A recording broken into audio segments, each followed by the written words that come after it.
함께 성경 봉독하도록 하겠습니다. 오늘 본문은 마태복음 3장 13절에서 4장 11절까지 본문입니다. 조금 본문이 길지만 함께 한 절씩 교독하면서 같이 읽도록 하겠습니다. 제가 먼저 봉독하겠습니다. 이때 예수께서 갈릴리로부터 요단강에 이르러 요한에게 세례를 받으려 하시니 당신에게 세례를 받아야 할 터인데 당신이 내게로 오시나이까. 예수께서 대답하여 이르시되 이제 허락하라. 우리가 이와 같이 하여 모든 의를 이루는 것이 합당하니라 하시니 이에 요한이 허락하는지라. 예수께서 세례를 받으시고 곧 물에서 올라오실새 하늘이 열리고 하나님의 성령이 비둘기같이 내려 자기 위에 임하심을 보시더니 하늘로부터 소리가 있어 말씀하시되 이는 내 사랑하는 아들이요 내 기뻐하는 자라 하시니라. 그때 예수께서 성령에게 이끌려 마귀에게 시험을 받으러 광야로 가사 40일을 밤낮으로 금식하신 후에 줄이신지라. 시험하는 자가 예수께 나와서 이르되 내가 만일 하나님의 아들이거든 명하여 이 돌들로 떡덩이가 되게 하라.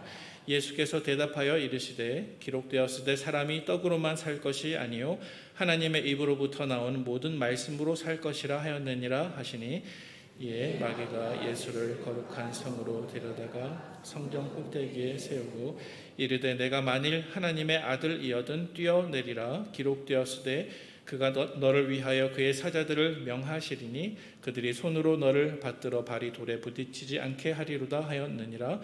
예수께서 이르시되 또 기록되었으되 주 너의 하나님을 시험하지 말라 하였느니라 하시니 마귀가 또 그를 데리고 지극히 높은 산으로 가서 천하 만국과 그 영광을 보여 이르되 만일 내게 엎드려 경배하면 이 모든 것을 내게 주리라. 이에 예수께서 말씀하시되 사탄아 물러가라. 기록되었으되 주 너의 하나님께 경배하고 다만 그를 섬기라 하였느니라. 이에 마귀는 예수를 떠나고 천사들이 나와서 수종드니라. 아멘. 오후 예배 자리에 오신 우리 모든 성도님들을 환영하고 축복합니다.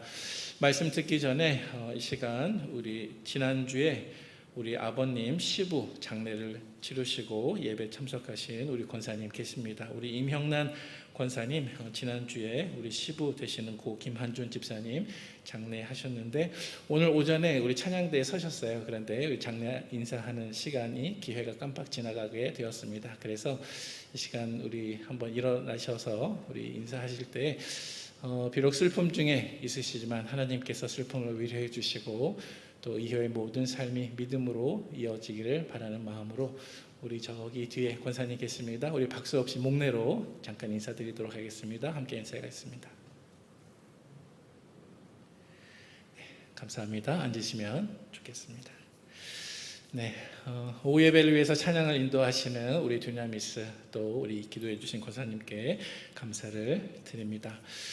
오늘 마태복음 3장과 4장 말씀을 읽었습니다. 조금 본문이 길게 되어 있죠. 두 가지 본문입니다. 그리고 이 본문 가운데 기록된 사건도 크게 두 가지 내용입니다. 하나는 예수님께서 세례 요한에게 세례를 받으시는 장면이고 또 하나는 예수님께서 광야에서 마귀에게 시험을 받으시는 장면을 우리가 함께 읽은 것 같습니다. 자, 오늘 본문의 마태복음 3장 4장에 기록된 이 두 가지 사건들 우리가 잘 알고 있는 말씀인데요. 사실은 이 두 가지 사건이 초대교회 시대에 초대교회 성도들의 신앙 고백에 매우 중요한 영향을 끼친 두 가지 말씀이 바로 오늘 우리가 읽은 이 두 가지 사건이 기록된 말씀이라고 생각할 수가 있습니다. 여러분 우리가 잘 알고 있는 것처럼 로마 시대 초대교회 시대에는 성도들이 박해를 받았습니다. 왜 박해를 받았습니까? 당시에 수많은 식민지를 가지고 있었던 로마 제국이 자기들이 지배하는 민족들에 대한 분명한 정책이 있었는데 각 민족들마다 가지고 있는 종교를 일정 부분 인정해 주었습니다. 포용 정책을 쓴 것이죠. 종교적인 포용 정책입니다. 하지만 한 가지 절대적인 조건을 그들은 제시했습니다. 그 절대적인 조건이 무엇이냐면 너희 식민지 민족 국가들의 종교를 우리가 받아주고 인정해 줄 테니 한 가지는 만족해라. 한 가지는 우리의 요구를 반드시 들어라. 그런데 그 요구가 무엇이냐 하면 로마의 황제에 대해서 주님이라고 불러라. 그런데 영어로 더 로드라고 할 수 있겠죠. 그런데 이것이 그냥 일반적으로 주인님하고 부를 때 그 소문자 L이 아니라 신적인 숭배의 대상을 나타내는 대문자 L로 로마의 황제에게 주님이라고 불러라. 이것만 요건을 만족하면 너희들이 가지고 있는 모든 종교를 다 인정해 주겠다. 이것이 로마의 정책이었습니다. 다시 말해서 황제를 단순히 정치적인 어떤 그 지도자, 군림하는 사람이 아니라 종교적인 숭배의 대상으로까지 높인 것이 로마의 정책이었죠. 자, 그런데 이러한 정책에 대해서 초대교회 그리스도인들은 어떻게 반응했습니까? 로마가 요구한 것은 로마의 황제에 대해서 대문자 영어로 L을 써서 the Lord, 종교적인 숭배의 대상으로 고백하라 했지만 초대교회 성도들은 그렇게 할 수가 없었습니다. 초대교회 성도들은 오직 예수 그리스도만이 주님이시다. Jesus is the Lord. 대문자 L로 얘기할 때 오직 예수 그리스도만이 우리의 주님이시다. 이렇게 고백을 하면서 로마 제국의 요청을 받아들일 수가 없었습니다. 따라서 로마 제국의 입장에서는 기독교가 그들의 체제와 정면으로 배치되었습니다. 따라서 기독교는 로마 법상 인가받지 못한 불법 종교가 되었고 혹독한 박해의 대상이 되었습니다. 그래서 박해의 대상이 된 초대교회 성도들은 자신의 예수님에 대한 믿음과 신앙을 있는 그대로 오늘날 우리처럼 자유롭게 드러내놓고 이야기할 수가 없었습니다. 만약 드러나게 되면 박해의 대상이 되고 순교의 제물이 되었기 때문입니다. 따라서 성도들은 숨어 지내고 하지만 믿는 공동체와 함께 소통하면서 어떤 숨겨진 비밀스러운 방법을 사용해서라도 내 신앙을 고백하면서 다른 성도들과 소통하기를 원했습니다. 그래서 이때 초대교회 성도들이 사용한 한 가지 암호가 있죠. 자, 우리 화면을 한번 보여주시겠습니까? 그 암호가 어떤 암호입니까? 자, 물고기 모양의 암호입니다. 왼쪽 사진을 보시면 에베소에서 발굴되어진 익투스 물고기 상징의 그림이 사진으로 나와 있습니다. 자, 저기 보시면은 물고기 모양이 이렇게 곡선이 두 개가 연결이 되어서 물고기 모양이 나와 있고, 또 오른쪽 그림에 보시면은 이제 고대 헬라어로 저렇게 대문자로 안에 기록이 되어 있는데, 저 글자를 읽으면 밑에도 설명이 조금 나와 있습니다만은 보통 우리 한국말로 익투스라고 읽기도 하고, 조금 영어식으로 발음을 한다고 한다면 익튀스라고 읽기도 합니다.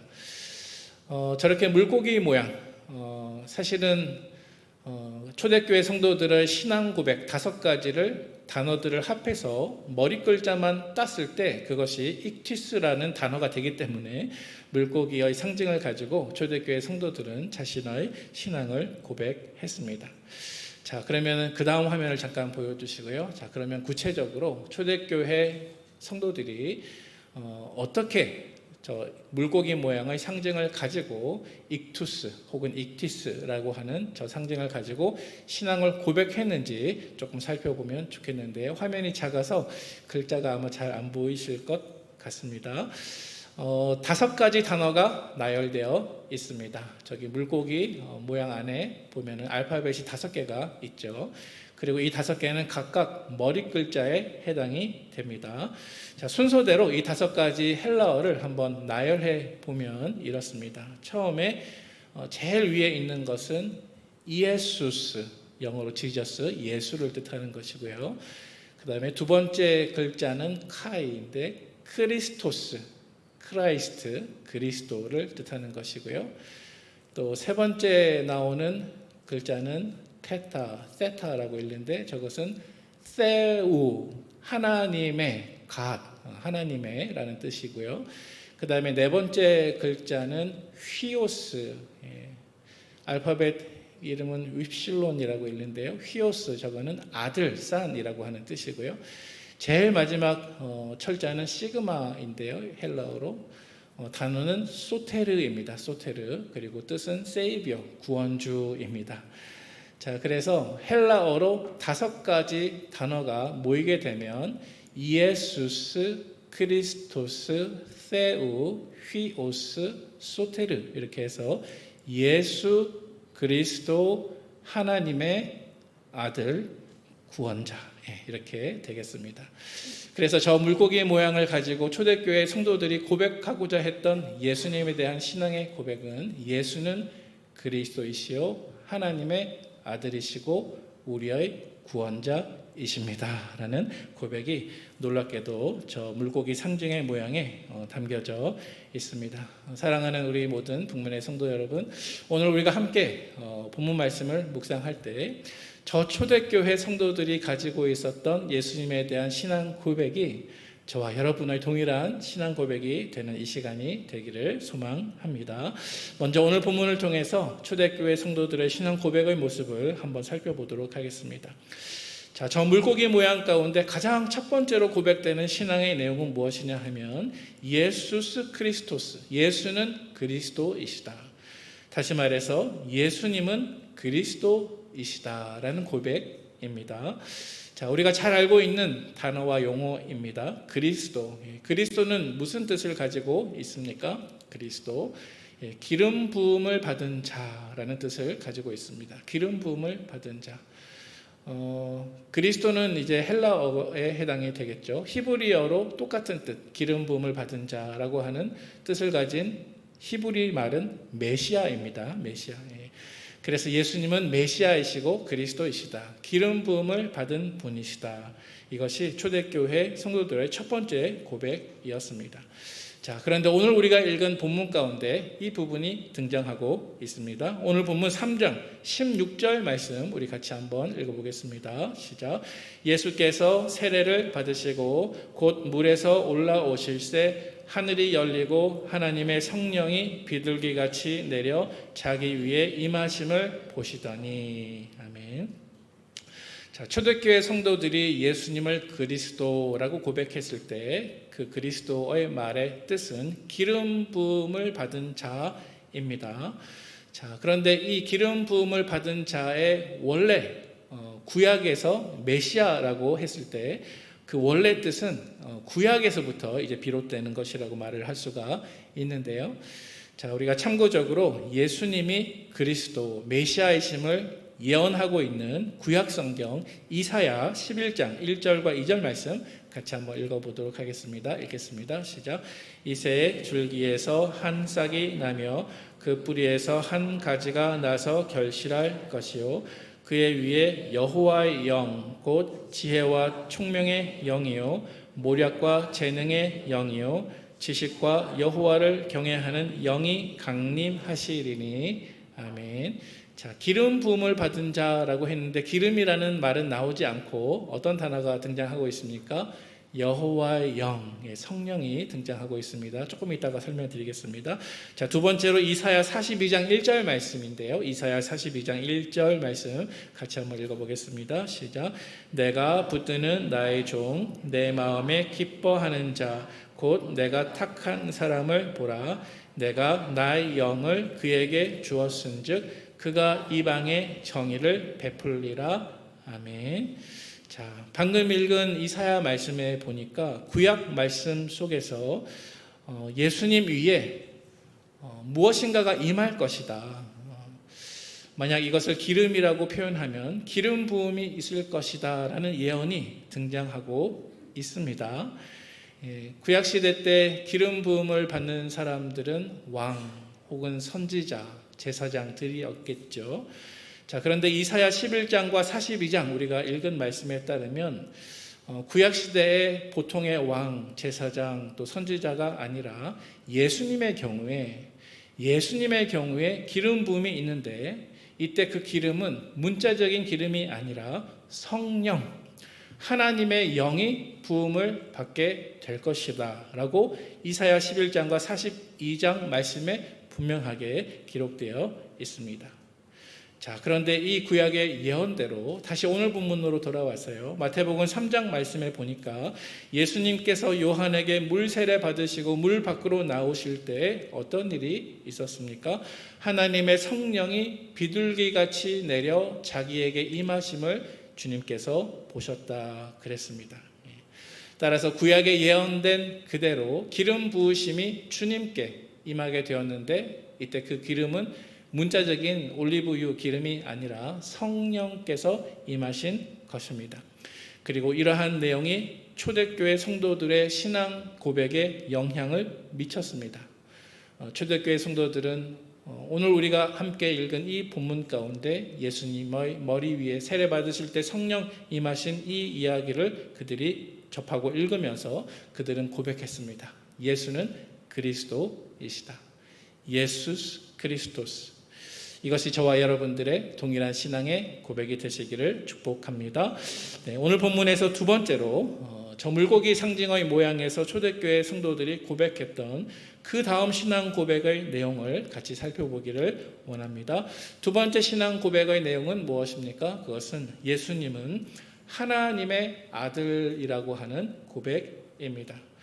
아까 살펴보았지만 초대교회 성도들이 사용했던 은밀한 신앙 고백의 암호, 그 물고기 안에 들어있는 예수스 크리스토스, 그 다음에 등장하는 내용은 세우 그리고 휘오스, 그래서 하나님의 아들이라고 하는 고백이 그 다음 두 번째로 등장하고 있습니다.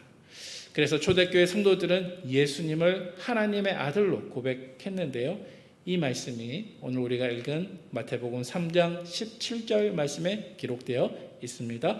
우리 3장 17절 말씀 같이 한번 읽어보도록 하겠습니다. 하늘로부터 소리가 있어 말씀하시되 이는 내 사랑하는 아들이요 내 기뻐하는 자라 하시니라. 아멘. 뿐만이 아닙니다. 조금 소극적인 증명이 되겠지만 마태복음 4장 3절 말씀도 우리가 아까 읽었는데요. 자, 이 말씀도 같이 한번 읽어보도록 하겠습니다. 시작. 체험하는 자가 예수께 나와서 이르되 이 돌들로 떡덩이가 되게 하라. 아멘.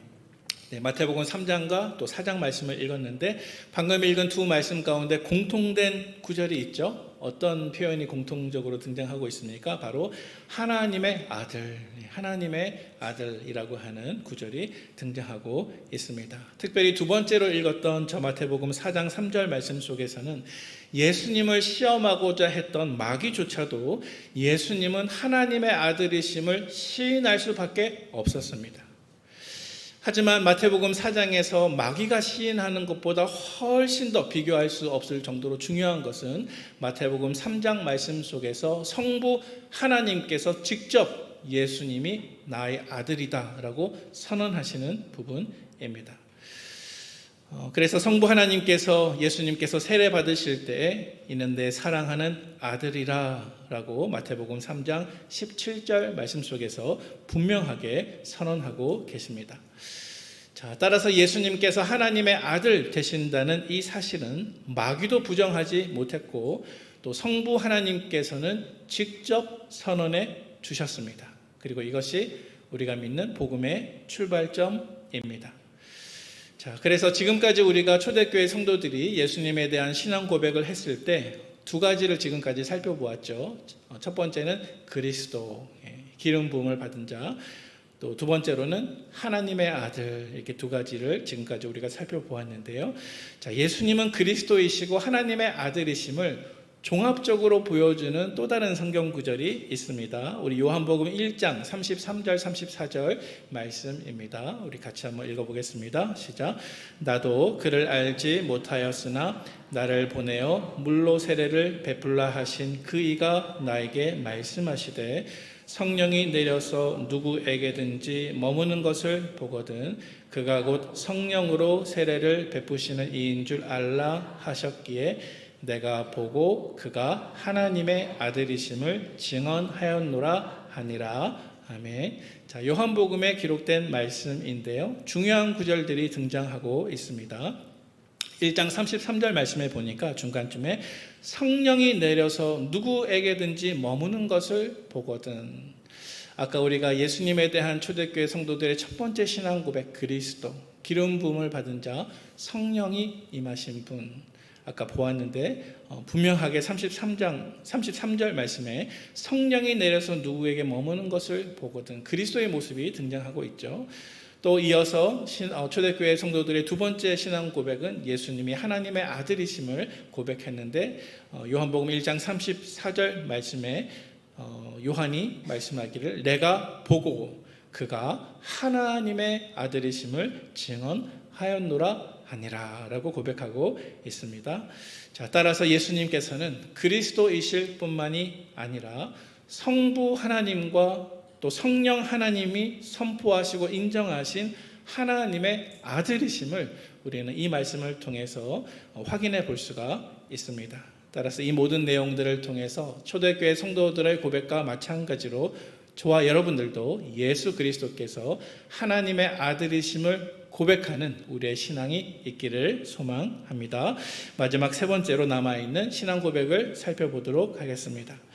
자, 초대교회 시대의 사람들이 고백했던 저 물고기 모양의 암호에서 예수님에 대한 마지막 신앙 고백이 등장하고 있는데, 그 마지막 신앙 고백은 무슨 내용입니까? 예수스 그리스토스 세우 히오스, 그 다음에 소테르, 소테르는 구원자라는 뜻입니다. 그래서 마지막 신앙 고백의 내용은 예수님이 우리의 구원자이시다라는 신앙 고백입니다. 여러분, 예수님은 우리의 구원자 되심을 믿으시는 저와 여러분 되시기를 바랍니다. 네, 그런데 오늘 본문 속에서 마태복음 3장과 4장 말씀 속에서 예수님께서 왜 우리의 구원자가 되실 수 있는가 하는 것에 대한 두 가지 조건과 이유를 오늘 본문이 설명하고 있습니다. 자, 예수님은 우리의 구원자이신데, 자, 그러면 어떤 존재가 우리를 위한 구원자가 될 수 있다고 했을 때 그것을 만족시키는 몇 가지 조건들이 있는데요. 그 조건들이 무엇일까요? 먼저 첫 번째 조건입니다. 성경에서 예수님께서 우리를 위한 구원자가 될 수 있는 첫 번째 조건을 말씀하고 있는데, 그것은 예수님께 죄가 전혀 없으시기 때문입니다. 초대교회 성도들이 예수님을 우리의 구원자라고 고백했는데요, 예수님이 우리를 위한 구원자가 될 수 있는 가장 첫 번째 중요한 조건은 무엇이냐면 예수님 자신에게는 죄가 없다는 사실입니다. 자, 그래서 아까 우리가 읽은 마태복음 3장으로 다시 돌아와서요, 여러분, 예수님께서 세례 요한에게 세례를 받으셨는데, 이렇게 세례를 받으실 때 다른 사람들이 세례를 받을 때와 예수님이 세례를 받으실 때 중요한 한 가지 차이점이 있었습니다. 아주 다른 확연한 차이점과 다른 점이 있었습니다. 자, 그 다른 점이란 무엇이냐 하면 보통 사람들이 요한에게 나와서 세례를 받게 되면 한 가지 순서가 반드시 들어가게 되는데요, 그 순서는 무엇이냐면 죄를 자복하는 순서입니다. 죄를 자복하고 그 다음에 세례를 받게 됩니다. 우리 말씀을 한번 확인해 보도록 하겠습니다. 마태복음 3장 6절 말씀입니다. 자, 같이 읽겠습니다. 시작. 자기들의 죄를 자복하고 요단강에서 그에게 세례를 받더니. 자, 사람들이 세례 요한에게 세례를 받을 때 그냥 받은 것 아닙니다. 세례 요한이 준 세례를 다른 말로 이야기할 때 죄사함을 받게 하는 세례라고 부르기도 했습니다. 세례 요한이 사람들에게 세례를 줄 때 세례 직전에 반드시 해야 되는 한 가지 순서가 있었는데, 그것은 자기의 죄를 자복하는 것입니다. 여러분, 세례는 왜 받습니까? 씻기 위해서 받는 것이죠.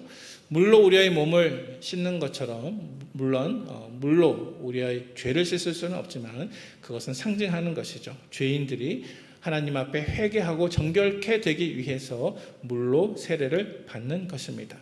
자, 그래서 모든 다른 사람들이 세례 요한에게 세례 받을 때 반드시 죄를 자복하고 세례를 받았습니다. 자, 하지만 우리가 아까 읽은 마태복음 3장 16절 말씀 다시 눈으로 보시기 바랍니다. 예수님께서 세례 요한에게 세례 받으실 때에는 이 부분이 있습니까? 없습니까? 없습니다. 죄를 자복하는 부분이 없습니다. 누락된 것이 아닙니다. 예수님은 죄가 없으시기 때문입니다. 여러분, 우리를 위해서 누군가 구원자가 될 수 있다고 한다면 그분은 죄가 없으셔야 합니다. 구약 제사 제도에서도 죄 용서를 위한 제물이 되기 위해서는 반드시 흠이 없는 제물만 하나님께서 받으셨습니다. 예수님이 죄의 자복이 필요 없는 분이라고 하신 것, 다시 말해서 예수님께는 죄가 없으시다고 하신 것, 이것은 구약적으로 이야기하면 예수님께서는 흠 없는 제물로 세상 모든 사람의 죄를 짊어지고 가는 하나님의 어린 양이 되신 것입니다. 따라서 예수님은 죄가 없으신 이 첫 번째 조건을 만족하셨으므로 죄인인 우리들을 위한 구원자가 되실 수 있는 것입니다. 따라서 우리는 예수님을 신앙의 대상으로 고백할 때 예수님은 우리와 똑같은 인성을 가지신 온전한 인간이시고, 그런데 죄가 전혀 없으시며 동시에 예수님은 하나님과 동등하신 신성을 가지신 분이심을 우리는 분명하게 고백할 수 있어야 할 것입니다. 자, 오늘 본문 가운데 예수님께서 우리의 구원자가 되실 수 있는 두 번째 조건이 잘 나타나 있습니다. 예수님께서 우리의 구원자가 될 수 있는 두 번째 조건은 무엇이냐 하면 바로 마귀의 모든 시험을 이기신 분이 예수님이라는 사실입니다. 예수님께서 저와 여러분들을 위한 구원자가 되실 수 있는 첫 번째 조건은 무엇이라고요? 죄가 없으신 것입니다. 자, 그런데 이것만으로 불충분합니다. 두 번째 조건을 만족해야 되는데 그 두 번째 조건은 무엇이냐면 마귀의 모든 시험을 이기신 분이어야 우리의 구원자가 되실 수 있습니다. 자, 여러분, 첫 번째 사람 아담과 또 두 번째 아담으로 오신 예수 그리스도에 대한 설명이 신약 성경에 여러 군데 등장하고 있는데요. 우리가 잘 알고 있는 것처럼 첫 번째 아담은 마귀의 유혹 앞에 넘어져서 모든 인류의 죄와 사망을 가져왔습니다.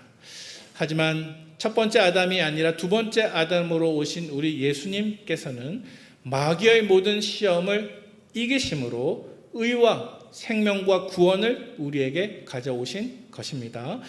자, 특별히 오늘 본문으로 다시 돌아와서 마태복음 4장 말씀에 보니까 예수님께서 광야에서 어떤 일을 하셨습니까? 마귀에게 시험을 받으셨습니다.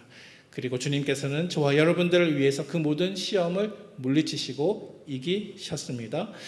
우리가 잘 알고 있는 말씀이지만 이렇게 마태복음 4장 말씀 속에서 예수님이 마귀에게 시험받는 이 장면은 그저 예수님께 있었던 어떤 에피소드를 설명하는 말씀이 아니라 예수님이 왜 저와 여러분들을 위한 구원자가 될 수 있는지를 신학적으로 깊이 다루고 있는 본문이 바로 이 본문에 해당이 됩니다. 자, 사실은 사도 바울이 로마서 혹은 고린도전서 등과의 말씀에 따라서 그 서신서들 안에서 예수님을 가리켜서 실패한 첫 아담을 대신하는 두 번째 아담이라고 하는 신학적인 설명을 많이 했는데요. 그 중에 우리 한 구절을 가져와서 같이 살펴보면 좋겠습니다. 우리 로마서 5장 19절 말씀입니다. 같이 읽어보겠습니다. 시작. 한 사람이 죄인 된 것 같이 한 사람이 순종하심으로 많은 사람이 의인이 되리라. 아멘. 자, 말씀을 잠깐 띄워주시고요. 조금 어렵게 들리실 수도 있겠지만 로마서 5장 19절 말씀에 보니까 한 사람이 그리고 뒤에 또 한 사람이 이렇게 한 사람이라는 말이 두 번 등장하고 있습니다. 네, 첫 번째 등장하는 한 사람은 누구를 가리키는 말일까요? 첫 번째 아담을 뜻하는 것입니다. 자, 그러면 두 번째, 저 화면에 녹색으로 표시되어 있는 두 번째 한 사람은 누구를 가리키는 것일까요? 바로 두 번째 아담으로 오신 예수 그리스도를 가리키는 것입니다. 비록 이 로마서 말씀 속에서 둘째 아담이라고 하는 혹은 마지막 아담이라고 하는 이런 표현은 직접적으로 등장하지 않지만 오늘 본문은 분명하게 첫사람 아담과 둘째 아담이신 예수님을 비교하고 대조하고 있습니다. 자, 그래서 바울의 설명에 따르면 첫사람 아담은 순종하지 아니함으로 많은 사람들에게 죄와 죽음을 가져오게 되었는데 둘째 아담 예수는 마귀의 모든 시험을 이기시고 하나님께 순종하심으로 많은 사람들을 위해서 생명과 구원을 가져오신 의를 가져오신 분이 되었다라고 설명하고 있습니다. 자, 그렇다면 다시 오늘 본문 마태복음 4장 말씀으로 돌아와서 오늘 본문을 통해서 첫사람 아담과 둘째 사람 예수님을 한번 비교해 보도록 하겠습니다. 우리 PPT 화면을 좀 보여주시기 바랍니다. 네, 글자가 조금 작죠? 네, 잘 보이실지 모르겠습니다. 자, 광야에서 예수님께서는 사단에게 3가지 시험을 받으셨습니다. 자, 그런데 그 가운데 첫 번째 시험의 내용을 가지고 저 표를 보면서 잠깐 살펴보도록 하겠습니다. 여러분, 첫째 아담인 우리 인류의 조상 아담은 어디에서 시험을 받았습니까? 풍족한 에덴 동산에서. 그렇죠. 아무것도 부족함이 없는 에덴 동산에서, 그 어떠한 모자람과 결핍도 없는 저 에덴 동산에서 그는 살았는데, 그래서 그는 사실 배부르고 부족함이 없었는데, 그럼에도 불구하고 이 아담은 선악과를 먹지 말라고 하는 하나님의 명령을 듣고 배고파서가 아니라 하나님처럼 될 수 있다고 하는 사단의 거짓말을 듣고 그 거짓말에 순종하게 됩니다. 그래서 아무것도 부족함이 없는 저 에덴 동산에서 불순종함으로 죄와 죽음이 인류에게 찾아오게 되었죠. 자, 그런데 오늘 본문인 마태복음 4장 말씀 속에서 예수님께서 사단에게 시험 받으시는 장면을 한번 생각해 보시기 바랍니다. 첫 번째 시험이 돌들로 떡을 만들라고 하는 시험이었는데요. 이때 예수님께서는 어디에서 시험을 받으셨습니까? 에덴 동산이 아니라 아무것도 없는 결핍밖에 없는 광야에서 시험 받으셨습니다. 아담처럼 배부르고 부족함 없는 상태에서 시험 받지 않으시고 40일 동안 금식하신 이후에 극심한 고통 가운데 시험 받으셨습니다. 아담의 경우에는 배고픈 것이 아니라 부족한 것이 아니라 모든 것이 풍족한 가운데 선악과를 먹지 말라고 하나님께서 말씀하셨는데, 예수님의 경우에는 사단이 40일 동안 금식하시고 극심한 고통 가운데 있는 주님께 돌들로 떡을 만들라라고 시험하게 되었죠. 자, 하지만 아담은 아무것도 부족함이 없는 에덴 동산에서 거짓말했던 사단에게 순종하여서 죄가 이 땅에 들어오게 되었지만, 예수님께서는 사람이 떡으로만 살 것이 아니요 하나님의 입에서 나오는 모든 말씀으로 살 것이니라 라는 하나님의 말씀을 가지고 사단의 유혹과 시험을 물리치셨습니다. 자, 그래서 여러분, 저 표를 통해서 우리가 살펴볼 수 있는 것은 첫 번째 아담이 사단의 시험에 넘어간 그 상황과 예수님께서 사단의 시험을 통과한 그 모든 상황을 비교했을 때 이 두 가지 상황은 절대로 비교할 수 없는 분명한 대조가 되는 상황이었다는 사실입니다. 그런데 예수님께서는 저러한 상황 속에서 저와 여러분들을 위해서 마귀의 시험을 모두 물리치시고 이기셨습니다. 자, 우리 다음 슬라이드를 한번 보시기 바랍니다. 네, 이제 첫 번째 시험이 지나가게 되고 이제 두 번째와 또 세 번째 시험도 등장하게 되죠. 자, 두 번째 시험은 무엇입니까? 예수님께서 마귀에게 유혹을 받으시는데 성전 꼭대기에서 뛰어내려서 하나님의 능력을 시험하라라고 유혹을 하게 됩니다. 첫사람 아담의 경우에는 선악을 알게 하는 나무의 실과를 먹지 말라고 하는 하나님의 목소리를 분명히 들었지만, 내가 이 나무의 열매를 먹으면 정말 죽을까 하는 하나님을 시험하는 마음을 가지고 그는 마귀의 속삭임에 넘어가게 되었습니다. 하지만 우리 주님께서는 하나님을 시험하지 않으시고 성전 꼭대기에서 뛰어내려서 하나님이 능력을 바라시면 많은 사람들이 너를 주목하게 될 것이고 너가 원하는 결과를 낳지 않겠느냐라고 마귀가 유혹할 때 그것을 듣지 않으시고 하나님을 시험하지 않는 방향으로 하나님께 순종을 나타내셨습니다. 자, 그리고 마지막 시험의 장면을 우리가 살펴보면 마지막으로 사단은 예수님에 대해서 나에게 경배하게 되면 세상 모든 영광을 너에게 줄 것이다 라는 말씀으로 이제 유혹을 하게 되었죠. 자, 그런데 첫사람 아담은 사단의 거짓말을 들으면서 선악과를 먹으면 너희의 눈이 밝아져서 하나님과 같이 될 것이다. 다시 말해서 마치 마귀처럼 하나님이 되어서 내가 스스로 경배의 대상이 되기를 바라는 마음으로 첫사람 아담은 사단의 속삭임에 그만 넘어가고 말았습니다. 하나님께 순종한 것이 아니라 마귀에게 순종한 것이죠. 하지만 예수님께서는 나를 경배하면 천하의 모든 영광을 십자가 없이도 너에게 줄 것이다 라고 하는 이 마귀의 유혹 앞에서 나의 경배의 대상은 오직 하나님 한 분뿐이심을 말씀하시면서 마귀에게 절하지 않으시고 자기를 하나님인 양 행세하는 마귀의 모든 목소리와 유혹을 말씀으로 물리치셨습니다. 자, 따라서 이 모든 내용들을 우리가 다시 한번 종합해 보면 우리 예수님의 순종은 첫사람 아담의 불순종과 너무나 차이가 있는데요. 첫사람 아담은 모든 것이 풍족하고 부족함이 없는 상황 안에서 사단의 거짓말에 순종하고 하나님께 불순종했다고 한다면 예수님께서는 모든 것이 더 혹독하고 치열하고 유혹이 있는 상황 속에서도 마귀의 유혹에 넘어가지 아니하시고 하나님의 말씀대로 완벽하고 완전한 순종을 보여주신 것입니다. 따라서 예수님은 진정한 둘째 아담이시며 죄와 죽음을 이 땅에 가져온 첫째 아담과는 달리 하나님의 모든 말씀에 순종하시고 마귀를 이기심으로 저와 여러분들을 위한 생명과 구원과 의의 주인이심을 고백함으로 우리는 예수님이 우리의 구원자이심을 분명하게 믿을 수 있는 우리 모든 성도님들 되시기를 축복합니다.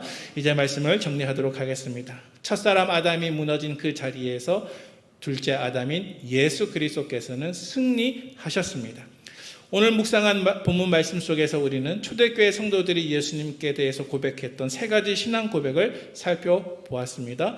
그 내용은 무엇입니까? 예수님은 그리스도이시고 하나님의 아들이시며 우리의 구원자라는 사실입니다.